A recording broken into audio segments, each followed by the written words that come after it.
السلام علیکم دوستو، سید مظہر اسلام آباد سے۔ دوستو، آج کا موضوع ہے جینا ہے تو آگے بڑھنا ہے۔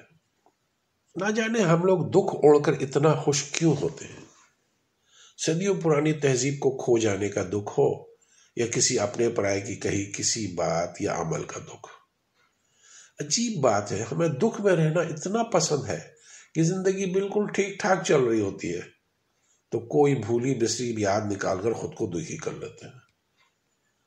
بات یہ نہیں کہ ہمیں حساس نہیں ہونا چاہیے، بات یہ ہے کہ ہمیں سمجھنے کی ضرورت ہے کہ احساس کس کیفیت کا نام ہے۔ ہم اپنے حوالے میں حساس نہیں بلکہ اوور سینسٹیو ہوتے ہیں اور چاہتے ہیں کہ ہر توجہ، ہر جذبہ، ہر خیال ہمارا حق ہو اور اس کے بدلے میں ہمیں کچھ نہ دینا پڑے۔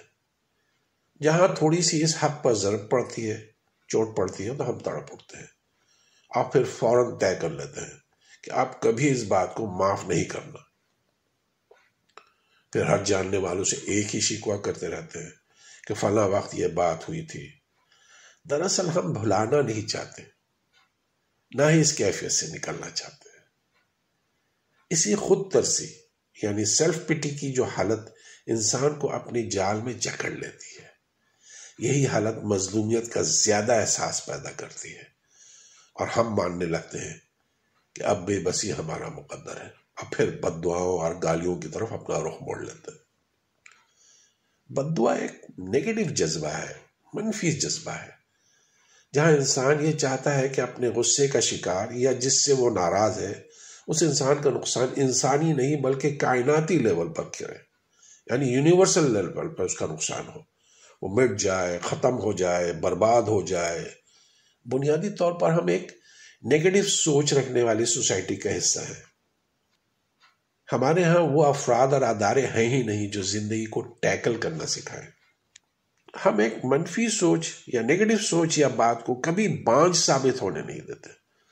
اسے بڑھانے والے آپ کے ارد گرد آپ کے دوستوں، ہمدردوں کی صورت میں موجود ہوتے ہیں۔ حوصلہ دینے یا غلطی کی نشاندہی کرنے کے بجائے ہر طرف سے وہی مشورے سنائی دیتے ہیں جو صورتحال کو اور خراب کر دیتے ہیں۔ رزلٹ ایک نہ ختم ہونے والی منفی سوچ یعنی نیگیٹو سوچ کی صورت میں نکلتا ہے جو فائنلی انسان کو ڈپریشن کی طرف لے جاتا ہے۔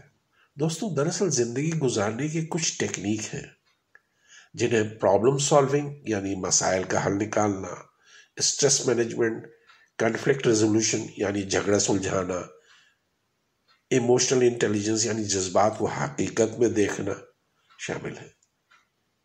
یہ وہ خصوصیات ہیں جو انسان میں یہ صلاحیت پیدا کرتی ہیں کہ وہ مسائل کی وجوہات کو سمجھیں، ان کا تجزیہ کریں، ممکنہ حل تلاش کریں اور اس میں سے جو سب سے مناسب حل ہو اسے اپنا کر مسئلہ حل کریں۔